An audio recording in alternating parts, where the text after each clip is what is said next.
411페이지 상속으로 인한 소유권 이전 등기에 가겠습니다.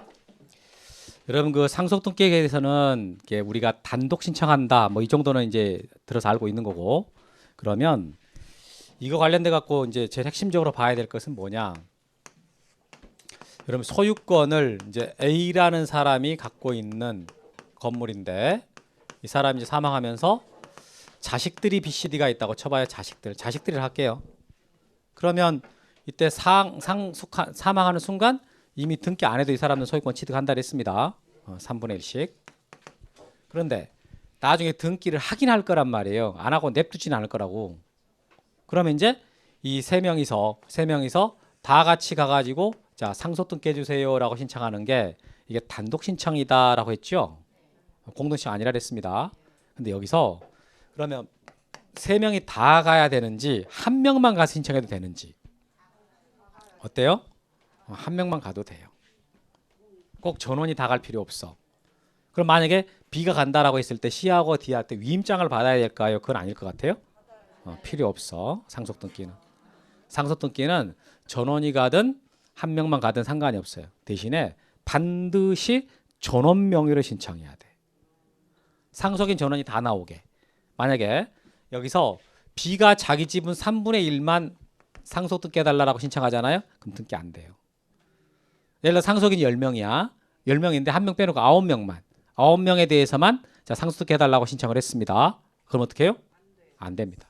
그럼 그거 걸릴 것 같아요? 안 걸릴 것 같아요? 10명에서 9명만, 한 명 빼놓고 9명만 신청했다. 등기가 이제 안 할 것 같아요? 압니다. 그걸 알아요.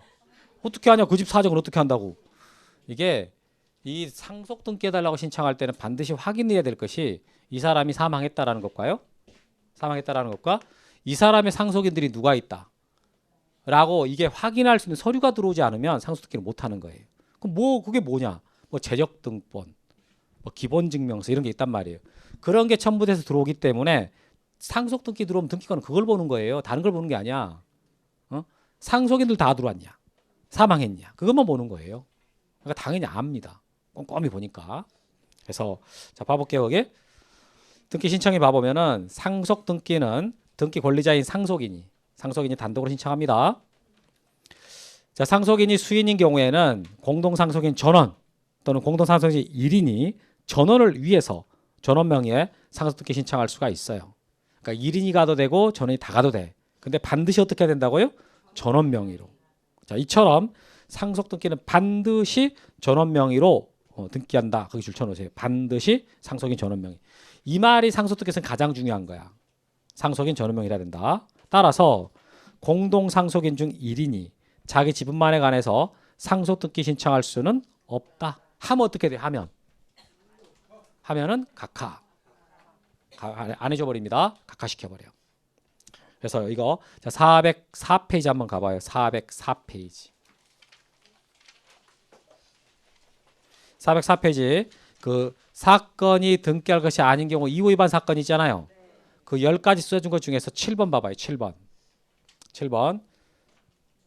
여러 명의 상속인 중에서 1인이 자기 상속 지분만 신청하면 어떻게 된다고요? 각하. 그럼 바로 위에 6번. 보존 등기도 반드시 어떻게 해야 되고요? 전원 명의로 해야 돼.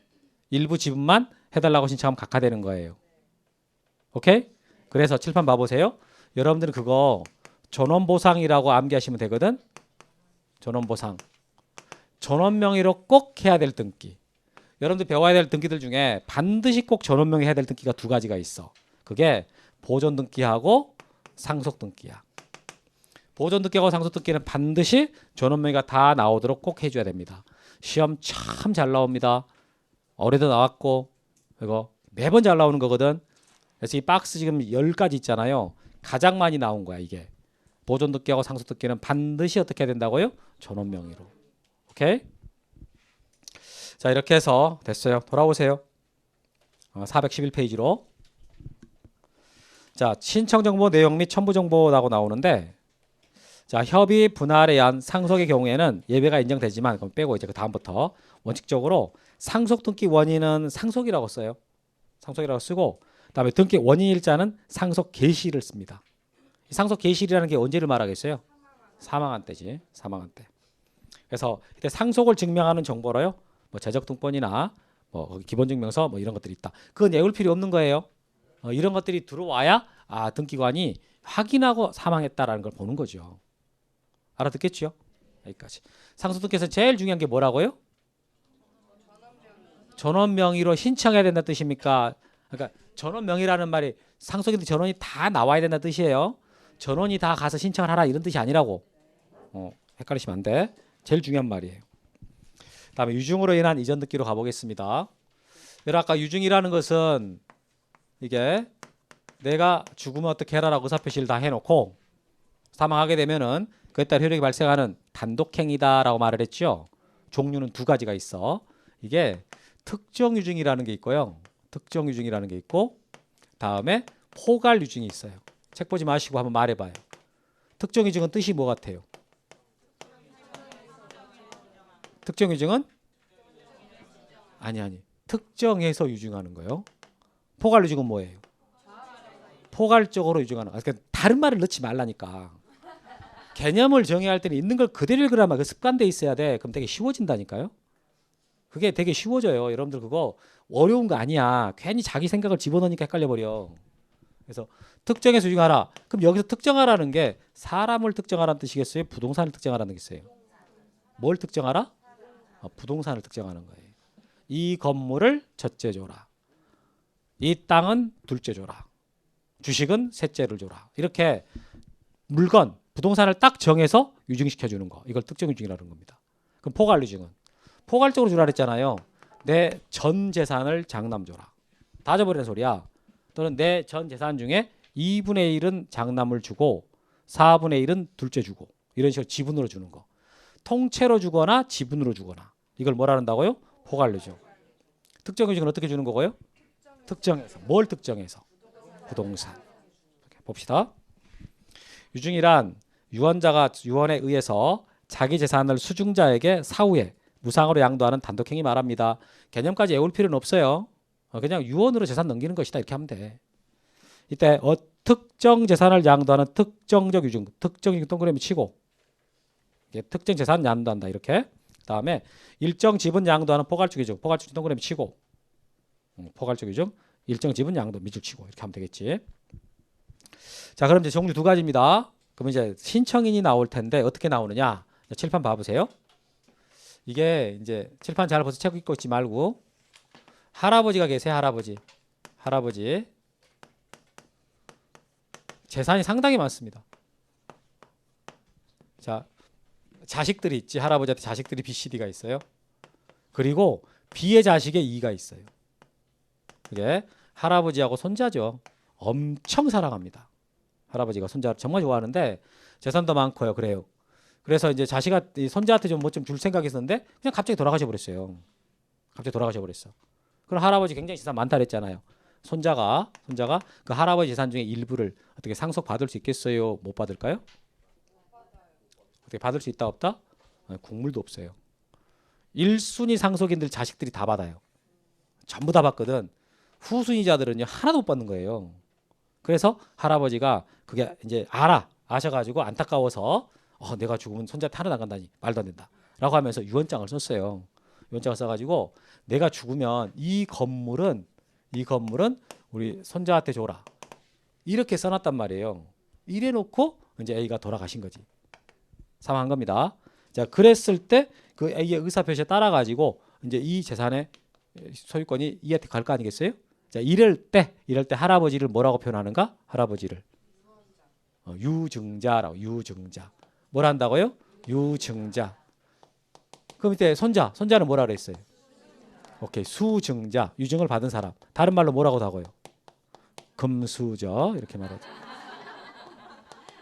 시작이 달라. 얘는 벌써 건물 하나 갖고 시작하는 거예요. 그 다음에 이제 이 사람들 뭐라고 그래? 상속인이라고 그래. 그래서요, 여러분 유증을 공부할 때는 항상 세 주체가 나온다라는 걸 아셔야 돼. 유증자와 수증자와 상속인. 이 주체를 구분을 못하면 헷갈리게 돼 있어요. 이 사람을 피상속이라고 하지 않아요. 피상속인은 상속에서 쓰는 말이잖아. 그럼 이건 유증이잖아요. 유증이기 때문에 이때 A를 유증자라고 표현을 해야지 피상속인 그러면 안 돼. 그 받은 사람, 여러분 상 받은 사람을 수상자 그러잖아요. 얘는 유증 받았으니까 수증자라고 하는 거라고. 오케이? 그러면 이제 여기서 이제 이한테 소유권을 넘겨줘야 될 텐데 그럴 때 어떻게 신청으로 하겠어요? 직권으로 하겠어요? 다시 물을게요. 그럼 여러분 이 이한테서 등기가 넘어갈 때 상속인 명의로 등기를 한 다음에 그 다음에 넘어가겠어요? 곧장 넘어가겠어요? 이거는 다 맞춰버려요? 빨리 받아야 될 것 같아서 그래요? 그래. 바로 넘어가. 상속 등기를 안 해. 바로 넘어가는데 그러면 이제 이 명의 등기를 어떻게 신청해야 될 것 같다? 직권을 할 것 같다. 어떻게 해요? 여러분 이런 질문이 딱 나오면 머릿속에서 뭐가 딱 떠올라요? 응? 뭐가 떠올라? 판단해야 될 거 아니에요? 판단하고 답을 말할 거 아니야? 그럼 여러분들 뭘 기준으로 판단하냐고. 내가 애웠나? 이렇게? 그렇지. 알까? 등기관이 알 수 있을까를 따져봐야지. 등기관이 알 것 같아? 모를 것 같아? A가 있는지도 몰라요. 등기관은. 그렇지 않겠어요? A가 사망을 했고 이한테 줘라는 걸 어떻게 알겠어? 등기관이 알 수가 없지. 그러니까 직권으로 못하고 어떻게 하라고요? 신청. 그럼 신청할 때 공동으로 신청하겠습니까? 단독으로 신청하겠습니까? 어떻게 해요? 공동으로 합니다. 선생님 나는 선택하면 꼭 반대로 합니까? 그러니까 학원에 오신 거지. 제대로 할 것 같아서 앉아있을 이유가 없는 거야. 앉아있으면서 잘 배우세요. 그럼 여기서 이제 이하트로 등기를 넘겨줘야 되는데 이 등기를 신청하라 했잖아요. 그럼 하고 싶은 사람이 누구냐? 등기 권리자가 누구겠어요? 얘가 등기 권리자가 되는 거예요. 등기 권리자가 되는 거고 그럼 상대방이 있어요. 상대방이 지금? 상대방이 있어요. 얘가 상대방인 거야. 이때 유증자라 그러면 안 되지. 사망해버렸으니까 안 되고 이분은. 이 사람이 이제 등기 의무자가 되는 거예요. 등기 의무자가 돼서 어떻게 한다고요? 공동으로 신청하는 거예요. 공동으로. 이때 만약에 할아버지가 유언을 할 때 이게 이제 유언 집행자를 정해놓을 수가 있어. 내가 죽어서 이제 이 유언의 내용을 이제 집행하는 자를 누구로 하겠다. 변호사를 선임할 수도 있고 이 사람들 중에 하나 정해놓을 수도 있어요. 장남 네가 다 해라 이런 식으로. 그래서 이렇게 유언 집행자가 정해지면 유언 집행자가 의무자가 되는 건데 따로 유언 집행자가 없잖아요. 그럼 상속인이 의무자가 돼가지고 이제 등기해줘야 된다고. 그래서 어떻게 신청한다고요? 공동으로. 수중자가 등기 권리자가 되고 상속인 또는 유언 집행자가 등기 의무자가 돼서 공동을 하는 겁니다. 그래서 등기가 어떻게 넘어가는 거라고요? 직접. 소유권 이전이 직접 이한테 넘어가는 거예요. 이렇게. 그럼 여기다 원인은 뭐라고 쓰고요? 유증이라고 쓰는 거죠. 유증. 그럼 원인 일자는 뭘 쓰면 되겠어요? 할아버지 돌아가신 날짜. 그걸 쓰면 됩니다. 사망한 날짜 써주면 돼요. 그런데 만약 할아버지가 조건을 붙여놨어. 이놈이 장가를 가면 줘라 이래놨다고. 그렇죠? 장가를 가면 줘라. 그게 뭐예요? 조건이잖아. 장가 갈지 안 갈지 모르잖아요. 얘가 처음에 장가 갈 생각 없었다가 할아버지 유언장이 공개되면서 서둘러가지고 이제 장가를 가. 가서 이제 그 장가 가고 조건 성취했으니까 그에 따라 등기해 주세요라고 할 거 아니에요. 그때 원인은 유증이 되겠어요? 장가가 되겠어요? 왜 장가가 아니겠어요? 웃기잖아. 웃겨서. 그럼 원인일자는 장가 간 날을 써야 되겠어요? 사망한 날을 쓰겠어요? 장가 간 날을 써. 조건이 붙어 있을 때는 조건 성취를 써야 돼요. 이렇게. 그래서 자 거기 봅시다. 등기 신청해 봐보면은 유증으로 인한 소유권 이전 등기는 포괄 유증이든 특정 유증이든 불문하고 수중자가 등기 권리자예요. 그리고 유언집행자 또는 상속인을 등기 의무자로 해서 공동으로 신청합니다. 그래서 그 등기 권리자 동그라미 치고요. 수중자를 하고 줄쳐야 되겠지. 수중자를 등기 권리자하고 유언집행자 또는 상속인을 등기 의무자로 줄치고 등기 의무자 동그라미 치고 이렇게 해서 어떻게 하라고요? 공동으로 해라. 이거 반드시 알고 있어야 됩니다. 유증의 주체가 셋이다라는 거 꼭 알고 있어야 돼. 유증자, 수증자, 상속인. 그렇게 알고 있어 이런 내용이 이해가 가죠. 넘겨보시면 자 등기 원인과 연월일. 등기 원인은 몇 년, 몇 월, 며칠 유증이라고 써요. 근데 원인 일자는 유증자가 사망한 날을 쓰면 돼. 오케이? 다만 끊어주고 거기서 조건이나 기한이 붙어 있을 때는요. 조건 성취한 날 또는 기한 도래한 날을 기록하면 되겠습니다. 이렇게 조건 성취한 날 그러면 어떤 날이라고요? 장가 간 날 이렇게 기억하면 되겠지. 이런 식으로. 그 다음에 여러분 여기 좀 잘 봐봐요. 에듀윌 유료 회원만의 남다른 서비스.